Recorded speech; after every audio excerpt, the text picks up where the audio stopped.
Hey there, crafty friends. It's me, Nicole. I'm back with another part to my most recent dollhouse renovation.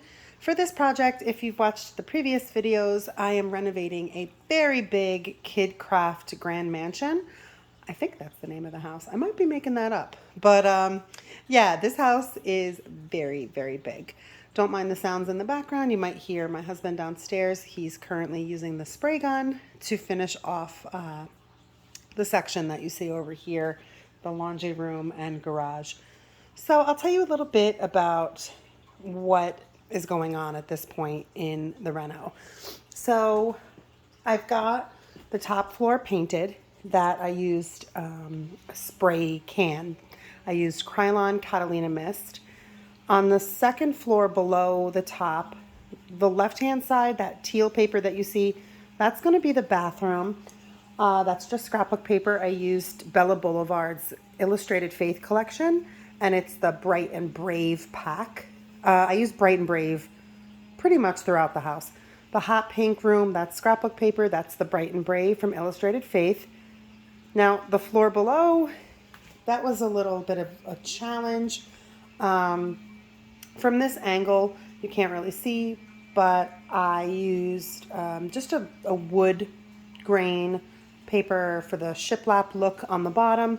I just wish that I hadn't gone so high up on the wall with it.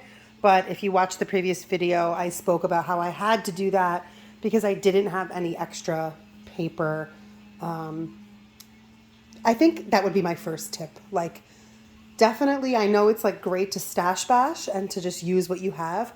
But I think in a huge project like this, it's really important to kind of have a game plan ahead of time.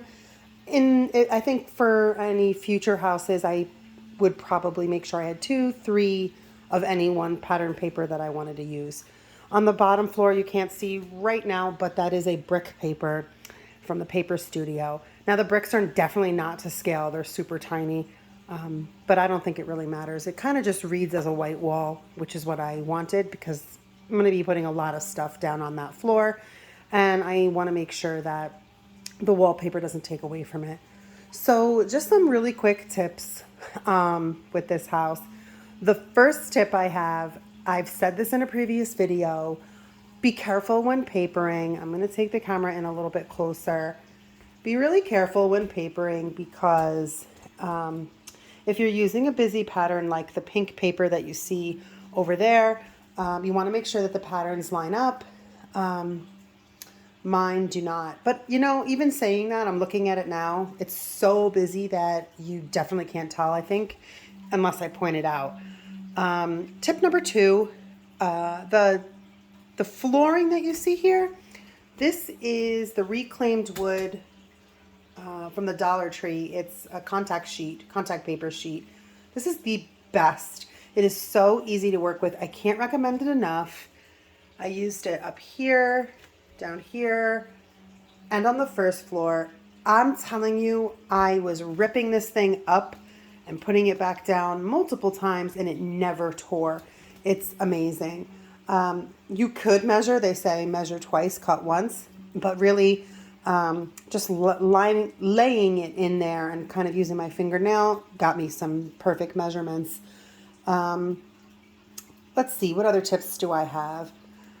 If you can see down here, I actually did use the contact paper on the top of the stairs. I thought that just kind of gave it a little, I don't know, fun touch.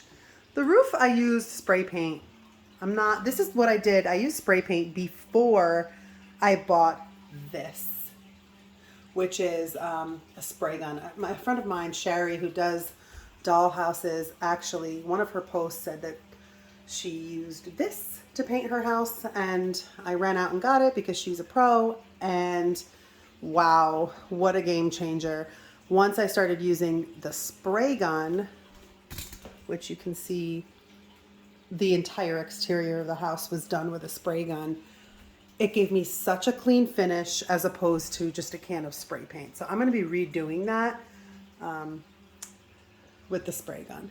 So, okay, a couple more tips before I end this section of the video. I would definitely say when reassembling the house, because you have to take the whole thing apart. I'm telling you right now, you can try and spray paint it all together, and maybe you might have success with that. But when I first started renovating doll houses, I tried to do that, and it was a disaster. So you really do have to take it apart. But upon reassembly, you can find the directions for all of these houses online. My husband actually, he's the one who reassembled the house for me. Well, took it apart and reassembled it for me. That's probably why I don't know the exact name of this house. But he found the directions online, and I can't stress enough, like, you have to follow the directions for the reassembly. You can try and cut corners, but in every part of dollhouse renovations, I find that cutting corners, I don't know, doesn't always work out well. So that is it for this section of the video. I hope that this gives you a little bit of do's and don'ts for any dollhouse project that you're doing yourself. So yeah, my big takeaways are: read the pattern of the paper before assembly, always have extra paper on hand, and use a spray gun, a paint sprayer for your spray painting. It's a game changer. All right, guys, I will be back. My next video is going to be all about furniture. I am ready to start upteaking my furniture finds and making a couple pieces. Super excited for that. Stay tuned. Bye.